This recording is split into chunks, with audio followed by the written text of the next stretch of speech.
Life does not begin with your spouse. Life begins with you and Jesus. You don't have to settle for someone you're not attracted to just because you are saved now.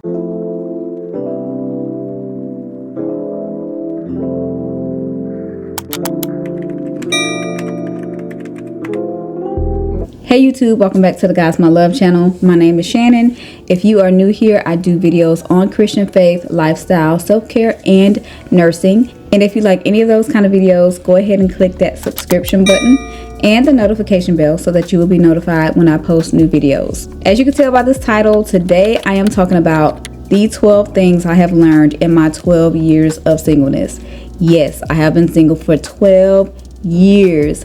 I know you're looking at my face and you're like, girl, you look like you just graduated college. I can assure you, I am 34 years young, and that was a while ago. I have had my experience of having a long-term relationship, courting, talking to guys here and there, meeting guys. I live in the metro Atlanta area, so if you know, you know.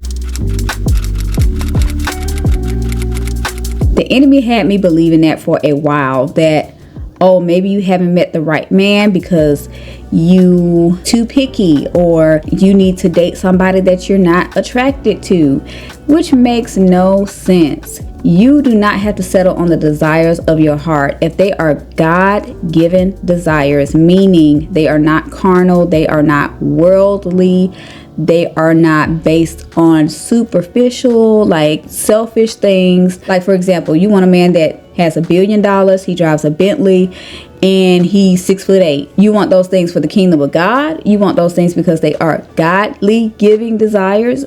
Or you want those things because they please your flesh? Let's be honest. But desires that are given by God are a good thing. It is a good thing for you to desire to be attracted to your future spouse. God is a giver of great gifts. God would not ever give you someone that you're not attracted to. It just doesn't make sense. Why would he give you someone that you're not attracted to? That is something that I had to learn several times. I've actually been out with guys that I'm not attracted to. The attraction, connection, things like that just were not there. And you cannot force anything. If you gotta force it, it's not meant to be. And I know some people, some women especially, say that physical attraction can grow according to how they treat you. I think women that say that, they usually are talking about guys that's not really their type. And when they go out with guys that are still attractive to them, but they're just not their type, they do find themselves very physically attracted to them. But that's the point though. The physical attraction has got to be there. Whether it's a little bit or a lot, the enemy had me believing that I had to go out with someone that there was no physical attraction, like none.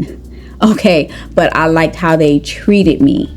So yeah, God had showed me, like, no, the man that I got for you, you're going to be attracted to him.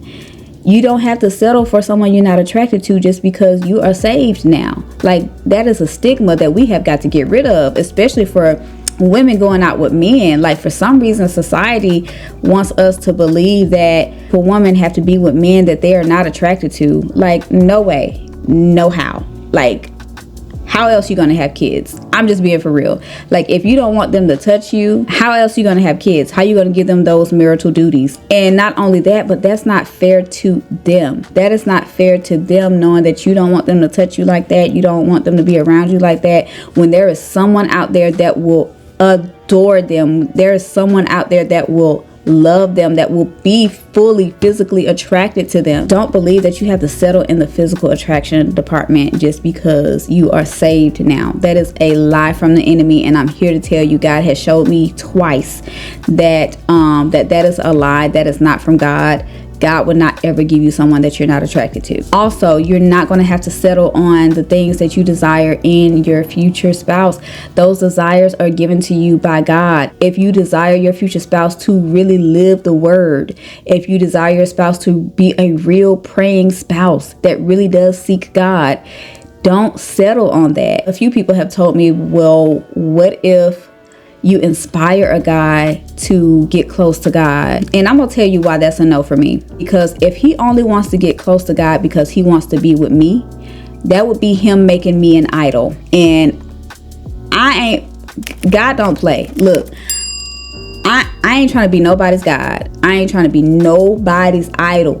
Okay? God is a jealous God. If they don't want to get to know God for themselves, I don't want to be with them. Say you do go out with someone and they are getting into God's word, getting to know God and things like that. Getting to know God and things like that. After they got you, and hopefully you don't get as far as marrying the person, but after they got you, they ain't seeking God no more, because you are what they really wanted in the first place. So you have got to make sure, like, if you truly desire a God-fearing future spouse, that you do not settle on that. Y'all, I say this all the time. We got to be picky. Marriage is a lifetime commitment. We have got to be picky. Like, people tell me, you too picky. I'm like, thank you. Because this is a lifetime commitment. I don't have time to play. Like, a marriage, whoever you marry determines how your life will turn out. You hear what I'm saying? So you have got to be picky. Do not settle. Do not settle on the desires that God has given you in your heart. He put them there for a reason. He put them there because the spouse that he created for you is going to fulfill those desires. So don't think that you got to settle in that department, because you don't. God can do anything exceedingly and abundantly and above anything we can ever imagine. So every time God has given me something, it has always been better than what I have imagined. Always. Don't settle. Keep that desire and wait for the best thing that God has for you.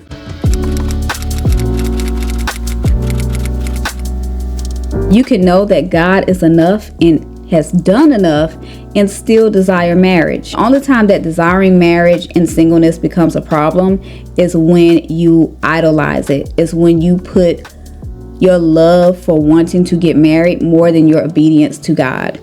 You should never love anything more than you love God. I had to realize and understand how I was idolizing marriage. Like, I desired wanting to get married more than, I'm still doing the things that God is telling me to do, but I wasn't as focused on it as I was with where my husband at. Could that be him? Is that him? Is that him? Is that him? That's not important. What's important is what God is asking you to do in your single season right now. But you should be so focused on doing the things that God is calling you to do that you don't think about singleness like that. Like, yeah, you're going to think about it every now and then, but when you're so busy in doing what God is telling you to do or asking you to do, because he doesn't force his will on us, when you're busy doing what God is asking you to do, you're going to be so busy that you rarely remember that you're single. You're going to be like, oh yeah, I am single, ain't I? Like, what?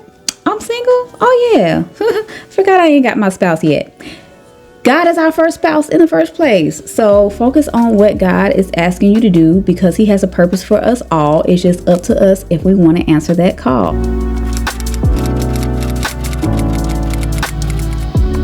Number 3, and this ties in with number 2, is that you can love your single season and still desire marriage. Like, I have traveled to places, I've done travel nursing, I've gone to places that I've wanted to go to for whenever I get married. I ain't been sitting around being like, woe is me, when is my spouse coming, when is my husband coming so I can do some things. Like, God's got, I'm gonna keep saying this throughout this video, God's got things for you to do right now. Life does not begin with your spouse. Life begins with you and Jesus. He created you by yourself, not with your spouse. So you got things to do by yourself. God has purpose for you by yourself.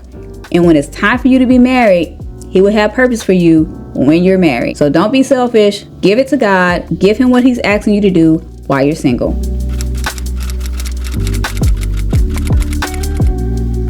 All right, y'all, this is where the video is about to get funny, because it all depends on how you take it, honestly. And by no means am I, being disrespectful, not trying to be disrespectful or anything like that. I am a firm believer that beauty is in the eye of the beholder. There is somebody for everybody. What one person thinks is a very handsome man or woman or very beautiful woman, one person is like, no, it doesn't do it for me. Because I have been there where I have seen some people say like, it's this one man that is just so handsome, and I'm just like, he just don't do it for me. To each their own. Beauty is really in the eye of the beholder. But this is the part where it gets funny. There was a season in my singleness where I felt like I was ugly, y'all. Now, do I think that I'm the most beautiful woman? To each their own. I really don't care if you think I'm that beautiful. Really don't care if you think whatever. But to me, I am very beautiful. There are definitely times where I don't feel the most beautiful. There was a part of my single season where I felt ugly. Okay, like ugly. You know, I really didn't care about my appearance that much because I was like, well, I just don't feel that attractive anyway. It was a lot of reasons why I felt like that. And one of them was like the men that kept coming up to me. And I'm just like, am I ugly or something? Like, what is going on? Like, I was wondering where these guys was getting the confidence from. There was no attraction there for me, for these guys that were coming up to me. Like, they had all the confidence. And I hate to say that because, like I said, beauty is in the eye of the beholder. But like, these guys, I was not attracted to them in any way, shape, or form, like at all. Whether they were dressed raggedy or whether they were dressed nice. Like, I didn't have no attraction. Oh God, thank you God. God said I was hidden. He was hiding me. He was hiding me. I went to God about it and I'm like, God, like, why these guys that I'm not attracted to, they keep coming to me, but like the guys that are actually attractive, they just be looking at me and they don't come up to me. Like, am I ugly or something? Or are they afraid to talk to me because I look young and they don't know if I'm old enough for them to talk to? And I'm like, you know, like, what's going on? And God was like, you're hidden. I'm hiding you. Because if a guy that you were truly attracted to came up to you and they were about me, you know, God-fearing and very handsome, you're very attracted to them, then you would talk to them. And right now it's just not the time. So I said all that to say that just because you attract certain people, that does not always mean that that's what your worth is.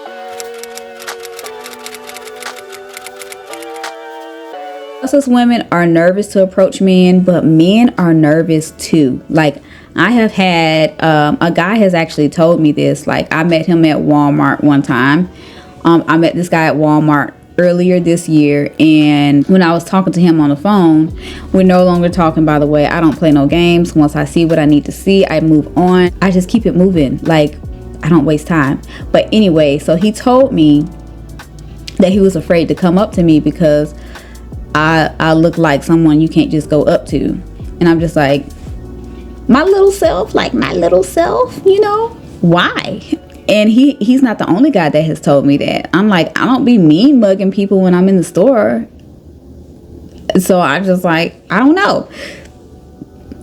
I really don't know, y'all. I really don't know what looks intimidating about me to a guy when they are interested. I'm very confused. If you are a guy and you're watching this video, what would you think looks intimidating about me?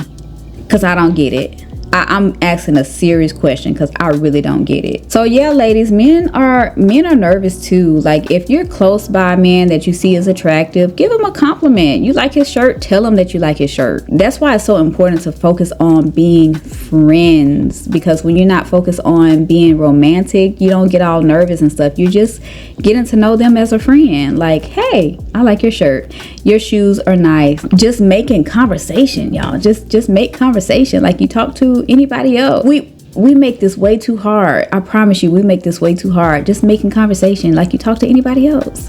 And I'm talking to myself too, because God had to work on me with talking to men that are very handsome. He did have to work on me with that. But yeah, it's just regular conversation.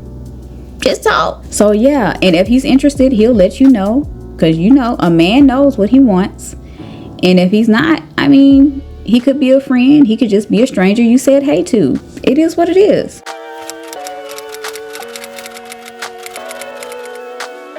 Number 6, God has shown me. Focus on friendship with God in the center. I made a whole video about how God told me that boyfriend and girlfriend is not biblical, and why we should focus on friendship when we're getting to know someone instead of trying to be romantic and lovey-dovey with a stranger. That just sounds weird, right?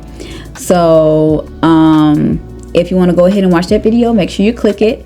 But yes, God showed me to be friends with a person, to focus on friendship. God will let you both know if you are meant to be married to each other. He will let you know. So just focus on friendship and let God guide the rest. Let God guide the rest of that.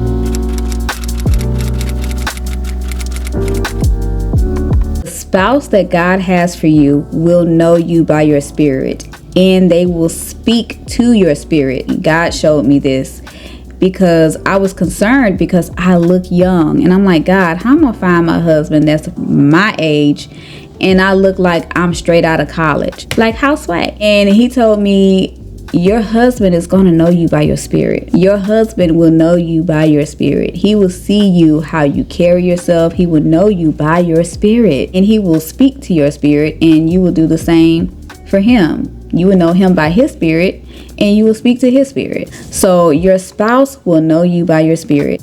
You will love the physical and the spiritual. Okay?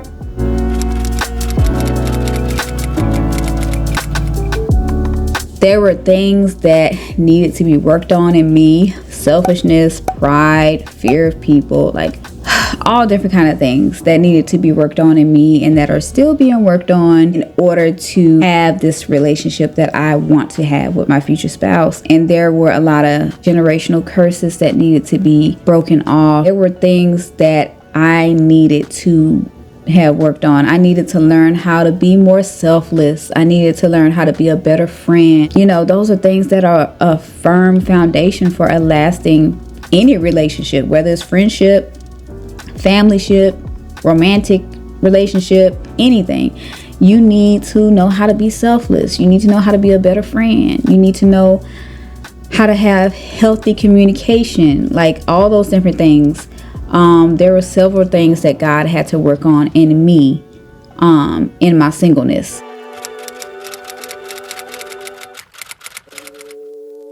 Now this one right here, because so many people, when I tell them how long I've been single, they be like, do you go out? Do you go out? Like, you should go out more. I do love to be at the house, but I don't be at the house all the time. Like for 12 years, y'all, for 12 years, like, okay, you really think I've been in the house for 12 years? Like I said, I have traveled. I have lived in 3 different states because of travel nursing. Like, I have been out. I'm a foodie. I love to eat. I have been to many different restaurants. I have been to different outings. Like, I'm not a club person. I don't want to find my husband at no club in the first place. I love to go skating, bowling, all different kind of stuff. I love to do family friendly stuff, wholesome fun. Okay.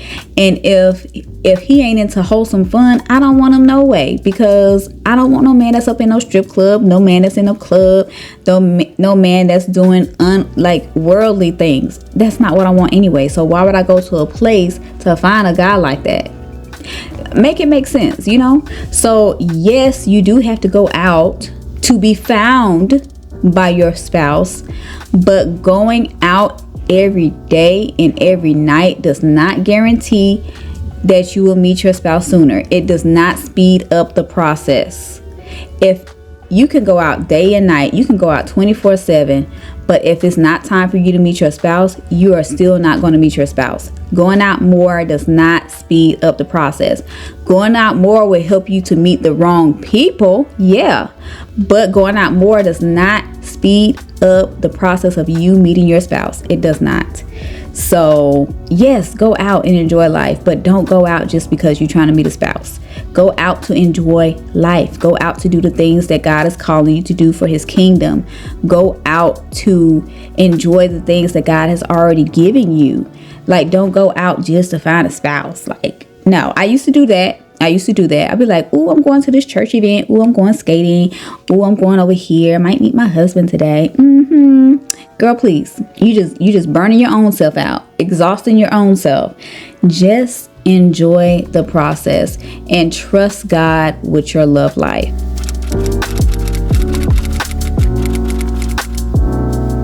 So this is what I talked about earlier, as far as like, don't wait until you're married to start doing things. If there's things that you want to do with your spouse, do them now. Like, you don't have to wait on your spouse to do them. Some people just don't know how to be by themselves. Some people really don't know how to be by themselves. I know that is something that I prayed for in the beginning of my singleness. I said, God, show me how to be by myself. Show me how to enjoy my own company. Show me how to love on myself. Show me how to love myself. So, because if you don't love yourself, if you don't love your own company, you can't expect somebody else to. Point blank, period.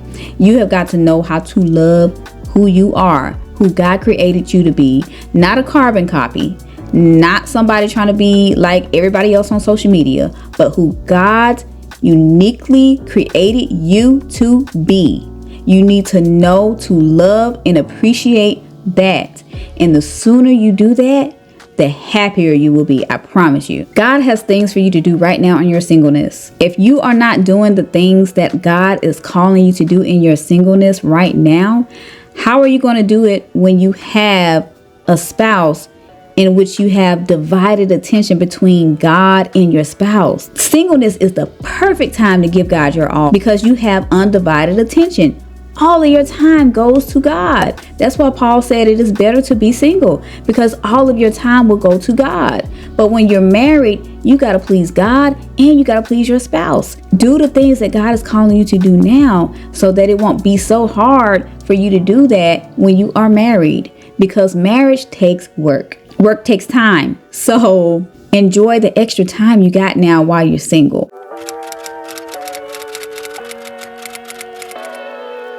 Now, this one is something that I have recently learned. Certain healing will only come after you get into a relationship. Now, I used to think that, while I'm single, I have to get it all right now. I have to get everything corrected now. All of my healing has to be done right now. Like, I can't go into a marriage without being completely healed.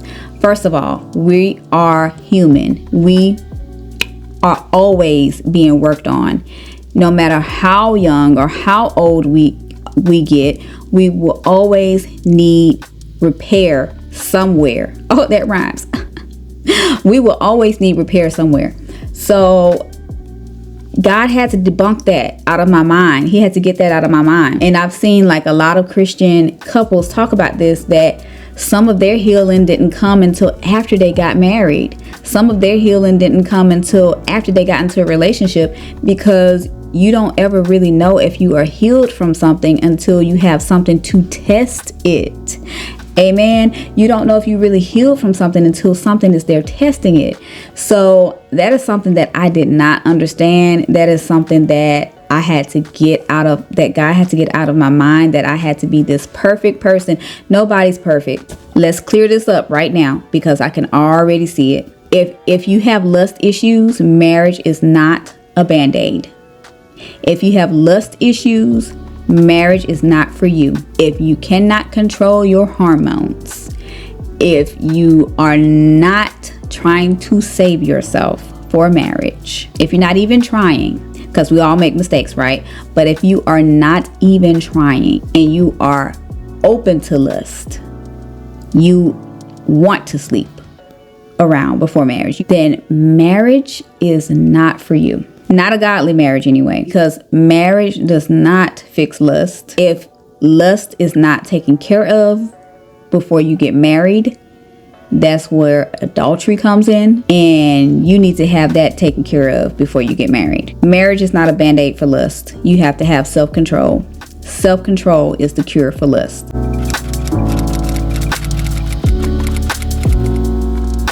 Get to know a person for who they truly are and not for who you want them to be. It will clear up very quickly who's for you and who is not for you. When you like the idea of the person instead of like the person for who they really are, you start to fantasize about the person in a way that's not fair, because you make these unrealistic expectations that they cannot meet, because that's not who they are. For example, if you are a person that loves to go camping and you're like, you got in your head like, oh my gosh, I can go camping with this person, I can do this with this person, this, that. And they like, I want to stay in the house. I don't like to go camping. I like my cable. I I like my food from the stove. You would be disappointed, right? Because you really love to go camping and you've already created in your mind that y'all gonna go on camping trips. Now you're disappointed. Get to know the person for who they are and decide from there if you like them enough to go further. It will avoid so much disappointment. So you guys, that is the end of this video. I hope that you have enjoyed this video. Don't forget to like, share, comment, and subscribe. And hit that notification bell so that you will be notified when I post new videos. God's love and God's blessings to you all.